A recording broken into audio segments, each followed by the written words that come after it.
होलिका दहन की विस्तृत कहानी। भूमिका। होलिका दहन हिंदू धर्म का एक प्रमुख पर्व है जो बुराई पर अच्छाई की जीत का प्रतीक माना जाता है।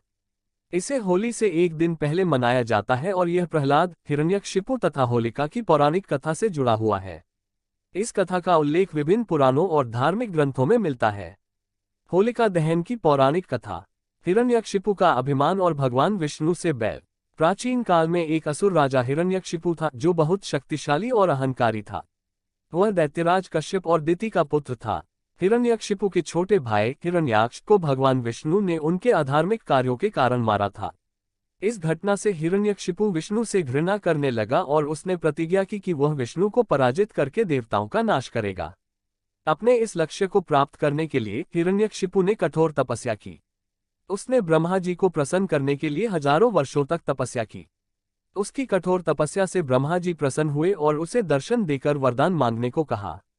हिरण्यकशिपु ने वरदान मांगा, न मैं किसी मनुष्य द्वारा मारा जाऊं, न किसी देवता द्वारा, न दिन में मारा जाऊं, न रात में, न घर के अंदर, न घर के बाहर, न आकाश में, न पृथ्वी पर, न किसी अस्त्र से, न किसी शस्त्र से, न मैं किसी प्राणी द्वारा मारा जाऊं।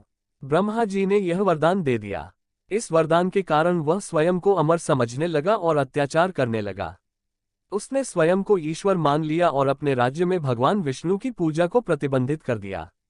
प्रहलाद का जन्म और भक्ति। हिरण्यकशिपु का एक पुत्र हुआ जिसका नाम प्रहलाद था। वह बचपन से ही भगवान विष्णु का परम भक्त था। उसके गुरु ने उसे जो भी सिखाया वह विष्णु भक्ति में ही लीन रहता। जब हिरण्यकशिपु को यह पता चला कि उसका पुत्र विष्णु का भक्त है तो उसे बहुत क्रोध आया। उसने प्रहलाद को बहुत समझाया कि वह विष्णु की भक्ति छोड़ दे, लेकिन प्रहलाद ने अपने पिता की बात नहीं मानी। इससे हिरण्यकशिपु क्रोधित हो उठा और उसने अपने सैनिकों को आदेश दिया कि वे प्रहलाद को मार डालें।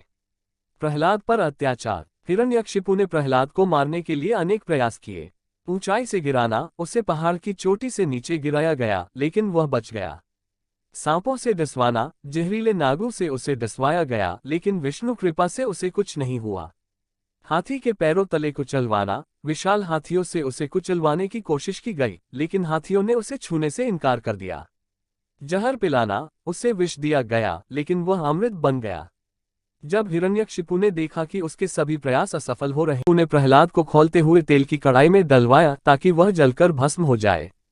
लेकिन भगवान विष्णु की कृपा से प्रहलाद को कोई हानि नहीं हुई, बल्कि वह सुरक्षित बाहर आ गया। उसने अपनी बहन होलिका से सहायता मांगी। होलिका का वरदान और छल। होलिका को वरदान प्राप्त था कि वह आग में नहीं जल सकती। हिरण्यकशिपु ने योजना बनाई कि वह प्रहलाद को अपनी बहन की गोद में बिठाकर अग्नि में प्रवेश करवाएगी, जिससे प्रहलाद जल जाएगा और होलिका सुरक्षित रहेगी। एक विशाल अग्निकुंड बनाया गया और होलिका उसमें बैठ गई, प्रहलाद को गोद में लेकर। लेकिन चमत्कार हुआ, भगवान विष्णु की कृपा से प्रहलाद सुरक्षित रहा और स्वयं होलिका जलकर राख हो गई। होलिका दहन का महत्व। होलिका दहन की इस कथा से यह शिक्षा मिलती है कि अहंकार, अधर्म और अन्याय का अंत निश्चित है, चाहे वह कितना भी शक्तिशाली क्यों न हो। यह भी सिद्ध होता है कि सच्ची भक्ति और निष्ठा रखने वालों की सदैव रक्षा होती है। नरसिंह अवतार और हिरण्यकशिपु का वध।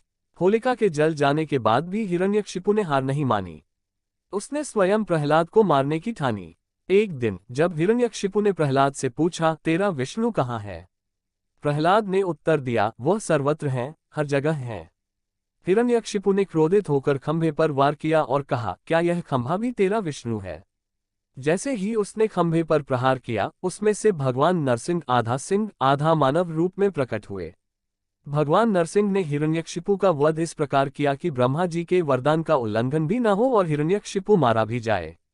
उन्होंने उसे गोधूली बेला, न दिन न रात में मारा। राजमहल के द्वार, न घर के अंदर न घर के बाहर पर उसे रखा।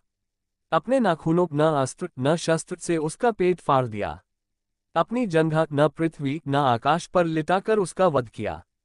इस प्रकार हिरण्यकशिपु का अंत हुआ और धर्म की विजय हुई। होलिका दहन की परंपरा और रीति रिवाज।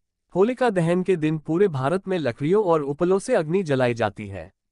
इस अग्नि में लोग नई फसल की बालियों को सेंकते हैं और इसे प्रसाद के रूप में ग्रहण करते हैं। यह बुराई के अंत और अच्छाई की जीत का प्रतीक माना जाता है। प्रमुख अनुष्ठान। होलिका की पूजा। होलिका दहन से पहले उसकी पूजा की जाती है। उपले और लकड़ियों का संग्रह गांव और शहरों में पहले से ही होलिका दहन के लिए सामग्री एकत्रित की जाती है। फसल अर्पण, नई फसल को अग्नि में अर्पित कर इसका आशीर्वाद लिया जाता है। गाय के गोबर से बनी होलिका की प्रतिमा, कुछ स्थानों पर गोबर से होलिका और प्रहलाद की मूर्तियां बनाई जाती हैं। परिक्रमा करना, लोग होलिका की अग्नि के चारों ओर परिक्रमा करते हैं और उसमें नारियल, गुड़, चना आदि अर्पित करते हैं। निष्कर्ष, होलिका दहन केवल एक धार्मिक अनुष्ठान नहीं, बल्कि यह संदेश भी देता है कि अहंकार और अधर्म की सदैव हार होती है। यह त्योहार हमें सत्य, भक्ति और निष्ठा की शक्ति का अनुभव कराता है और बताता है कि जो भी भगवान की भक्ति करता है, उसे कोई नष्ट नहीं कर सकता। इस प्रकार होलिका दहन की कथा एक महत्वपूर्ण शिक्षाप्रद संदेश देती है, जिसे हर पीढ़ी को अपना। प्रताप भैया की दोस्तों सब जनन को राम राम। अगर हमारी होलिका दहन की वीडियो आप सभी को अच्छी लगी है तो लाइक, सब्सक्राइब, कमेंट जरूर करें, जाकि हमारा हौसला बढ़ सके। धन्यवाद। राम राम।